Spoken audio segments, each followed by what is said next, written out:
The It's okay, emergency calm room down. fell silent. Let me help you. Dr. It Marcus hurts so Chen had much. just I done the know, unthinkable. we're going to help you. He'd slapped a nurse in front of everyone. His hand was still trembling as he watched her stumble backward, Heart rate is eyes wide stabilizing with at shock. 82. Blood pressure What is he holding at didn't 118 know over in that 76. moment Oxygen would cost him saturation is at everything he'd 97%. worked for. This is a Because disaster. the How did young this black happen? nurse he I don't just know, I made a humiliated mistake. A wasn't mistake? just We need a another solution employee. now. I'm sorry. She was about to change his life forever. What city are you watching from today? If this story resonated with you, hit subscribe and follow for more stories about extraordinary people. Let me take you back to where this all began. St. Catherine's Hospital had a reputation. It was the kind of place where careers were made or broken, where the pressure never let up, and where egos often grew larger than the healing mission itself. Dr. Marcus Chen was the embodiment of that pressure. Brilliant, yes. A gifted cardiac surgeon with hands that could work miracles. But somewhere along the way, he'd forgotten the most important lesson, that respect isn't demanded. It's earned. 20-6-year-old Naomi Williams was everything Marcus wasn't. Patient, kind, observant. She'd only been at St. Catherine's for 3 months. But everyone on the night shift already knew her name. Not because she sought attention, but because she genuinely cared. When Mrs. Patterson in room 304 couldn't sleep, Naomi would sit with her.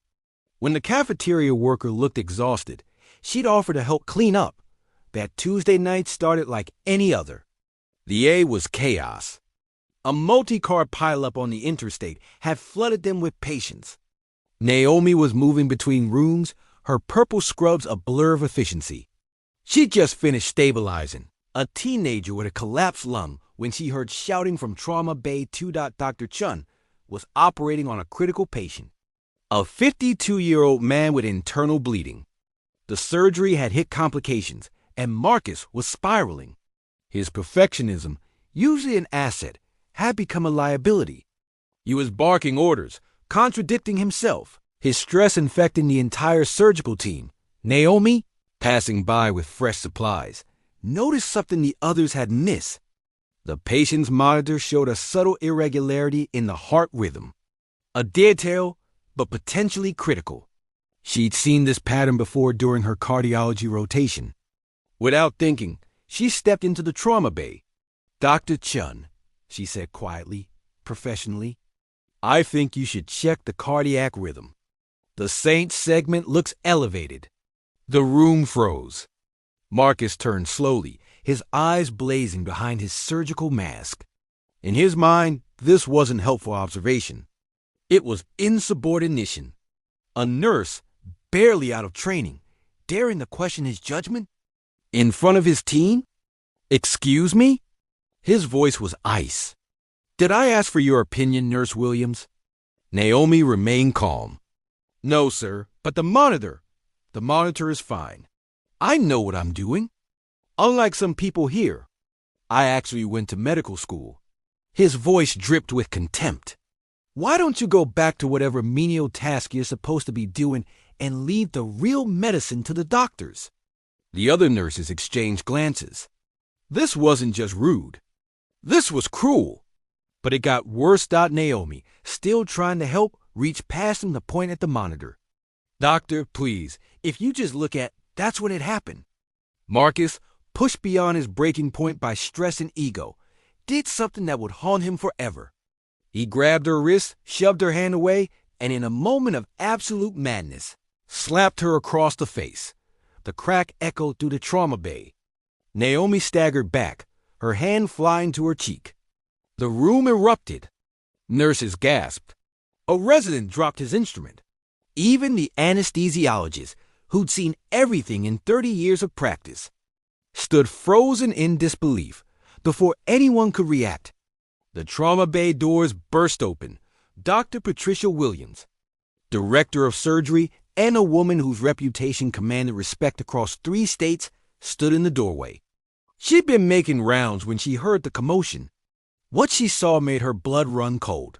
Her daughter, her brilliant, compassionate daughter who turned down prestigious positions at Johns Hopkins and Mayo Clinic to work here, to learn from the ground up, to truly understand patient care from every angle.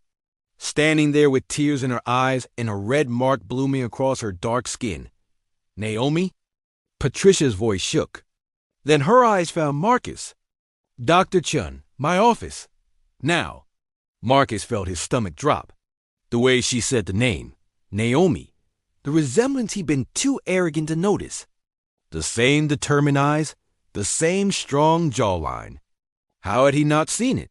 "Dr. Williams, I can explain," I said now. In her office 20 minutes later, after Naomi had been checked by another physician and given space to compose herself, Patricia sat across from Marcus. The man looked smaller somehow. His confidence evaporated. "Do you know why my daughter works night shift?" Patricia asked quietly. "Why she didn't want anyone to know who she was." Marcus said nothing. There was nothing to say, because she wanted to be judged on her merit, her compassion, her skills, not her last name or her connections. She could have walked in here as the director's daughter and coasted. Instead, she chose the hardest path. She chose to earn respect. Patricia's voice hardened. "And you just assaulted her for trying to save a patient's life." "The patient," Marcus started. "The patient went into cardiac arrest 30 seconds after you threw her out. The very thing she tried to warn you about. Your ego nearly killed a man tonight." Dr. Marcus Chen was suspended pending investigation. The hospital board, once they heard the full story from multiple witnesses, terminated his contract. His reputation, built over 15 years, crumbled in a single night. But here's where the story takes an unexpected turn.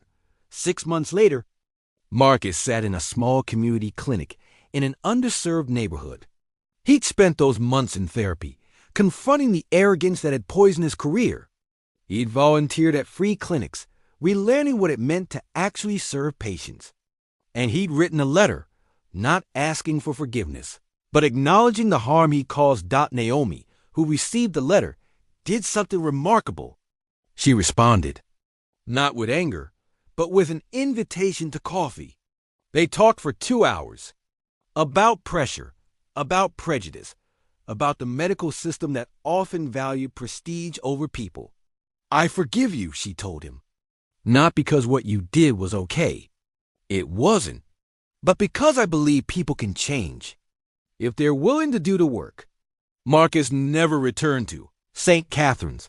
He found purpose instead in serving communities that hospitals like his former one often ignored. And every day, he remembered the lesson that cost him everything, that true excellence in medicine isn't just about skill. It's about humility, respect, and recognizing that wisdom can come from anyone, regardless of their position. The sole relief in this story isn't about revenge. It's about transformation, about how our lowest moments can become our greatest teachers if we let them. If this story touched you, hit that like button. Share your thoughts in the comments. Have you ever witnessed workplace injustice? How did it change you? And subscribe to Soul Relief Stories for more narratives that heal, inspire, and remind us of our shared humanity. Until next time, remember, respect is the foundation of everything good we build together.